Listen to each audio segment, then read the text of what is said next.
એક છોકરો પૈણું છો તો જે છોકરી પસંદ કરે એની માં ધડ દઈ ના પાડે, ઈ તો ની જ. ઈ એના મિત્રને વાત કરી કે આ તકલીફ છે ઘરમાં, હવે બીજું બધી રીતે સુખી છું પણ હવે કેટલી છોકરી પસંદ કરી પણ મારી માં જ ધડ દઈ ના પાડી દઈશ. તો કે એક કામ કરી ની, તારી માને ગમે એવી તું પસંદ કરી ની. તો કે પરણવું મારે અને મારી માને ગમે એવી. તો કે હા, એ કે માં કઈ ને એમ કરાય, કે માને ગમે એવી તું પસંદ કરે એટલે માનું જળવાઈ રહી ને તારું માન જળવાઈ રહી. તો કે માને ગમે એવી પસંદ કરું તો મારા બાપા ના પાડે કે ખબરદાર જો એની જેવી લાવ્યો તો તાર દુખી થવું છે, આ મારી દશા તું નથી જોતો. એ ઘી સોપડેલો રોટલો ખાઈ જાય ને મને પોપડી આપે છે, તળેલું મરચું એ ખાઈ જાય ને મને ઓલો ડીટીયું આપે છે. તાર બાપા જેવી લાવી છે.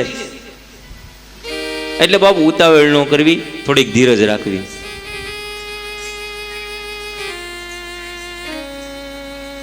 એક સસરાએ જમાઈને ફોન કર્યો.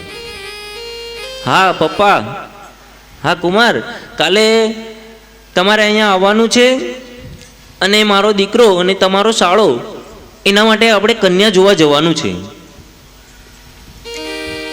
તો જમાઈએ જવાબ આપ્યો, કાલે હું નહીં આવી શકું, તમે સાઢુભાઈને બોલાવી લો, હું કન્યા જોવામાં ફેલ ગયેલો છું.